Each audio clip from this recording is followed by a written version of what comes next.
What is up, everybody? Welcome back to my kitchen. Today I'm going to be sharing a recipe for rye bread, more specifically caraway rye, although the caraway is optional if you're one of those weird caraway hating people. Growing up, my grandparents lived around the corner from an absolutely killer little Jewish deli and bakery, and so every lunch, every dinner, every holiday, every whatever, they always had rye bread on the table. Rye bread, some pickles, liverwurst, Montreal smoked meat, whatever. Always rye bread. Since I don't live near there anymore, and since I'm definitely not making a trip just for some bread, I decided I'd just figure out how to make my own. So let's just get started on it, and I'll fill you in on some important details as we go.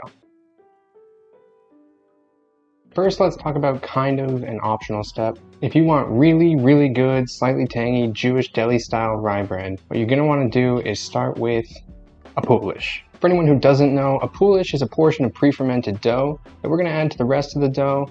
It's going to give it a bit of a tangy, almost sourdough-like kind of flavor, but without all the hassle of sourdough and without quite as pronounced a flavor. And in this case, it's also going to give our rye flour a really good chance to get fully hydrated, but more on that in just a minute. If you have an active sourdough starter, you want to use that instead, just substitute 400 grams of active starter for the 400 grams of Poolish that we're going to make.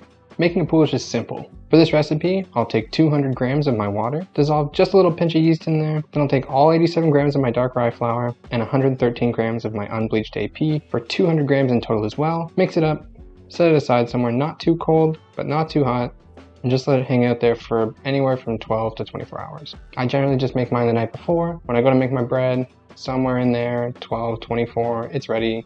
It's good enough. You don't have to stress this too much. When it's ready, it should look something like this, nicely risen, maybe doubled, even tripled in size, and it should not be dense or resemble what we started with really in any way at all. If you can't be bothered doing any of that, or you don't have the time, whatever, don't worry about it. The end result's still pretty solid. I've been making it at home for a few weeks now. The other thing I find is that if you don't add the Poolish, is that you're really going to want to let your dough sit for about 10-15 minutes after you mix it together into a shaggy dough, to let that rye flour hydrate. Letting it hydrate before kneading it is really going to make it much easier to work with. It's going to be a lot less sticky, and it's going to give that gluten a chance to start developing before we start tearing the shit out of it with our kneading. That said, from here we can pretty much just mix our ingredients together. If you're using dry active yeast instead of instant like I am, dissolve that in the remaining portion of your water first. Then in a separate bowl, I'll mix together the rest of my unbleached all-purpose flour, my salt, sugar, and last, but certainly not least, some vital wheat gluten. You can get this stuff at the grocery store or the bulk store. You can get it online if you want. This is to aid in the development of gluten in our bread dough, giving a nice little bit of structure. This is technically optional, but if you really want a best result from your rye bread, I definitely recommend adding this in.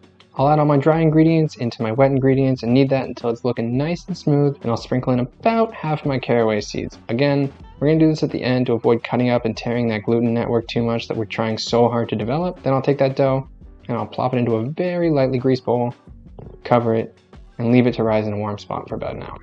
At which point it should be friggin' huge, man. Look at this thing.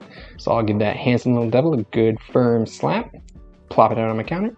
Then I'll press this out into a circle, oval, round, square type deal thing like so. And then real nice and easy, I'm going to take the two far corners, pull them out just a little bit, bring them to the middle like so. And you're going to notice this little bit sticking up here, this little ear. We're going to tuck that down, turn it, and do the exact same thing with the other side.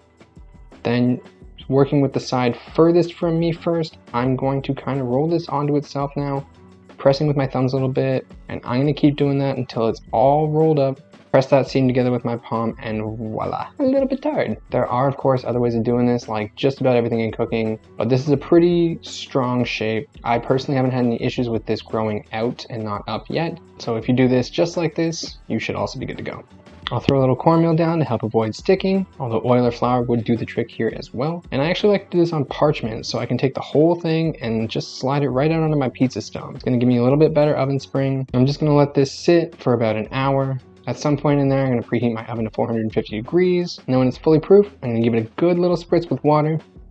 Throw the rest of my seeds on there. Give it a good confident slash at about 30 degrees along the whole length of the loaf. And throw it in to bake for about 30 to 35 minutes. When your loaf sounds hollow, looks well toasted, and has reached 190 to 200 degrees Fahrenheit, it is done. So pull it out, make sure it doesn't stick, and then we are going to let this cool down on a rack all the way. I'm talking like at least a minimum of an hour. preferably 2 or 3 if you can wait that long. I generally can't. At least an hour though. It's gonna get dark. It's okay if it gets dark on the outside. It actually really develops a ton of flavor in the bread, but it does feel really, really weird the first few times you do it. You feel like you're gonna burn it, it's gonna taste awful. It's not really the case. Just let it do its thing, trust the process, have faith. Let's get into this. Nice and caraway-y. It smells a little tangy. You just by yourself, that's fucking good. Okay. Sandwich. More stuff. A little extra butter. Mustard. Big old bag of homemade pastrami. Which will we making next week? Son of a bitch. Also, I'm going to be on this little homemade sauerkraut. I'm going to do that next week too. Let's get into this thing.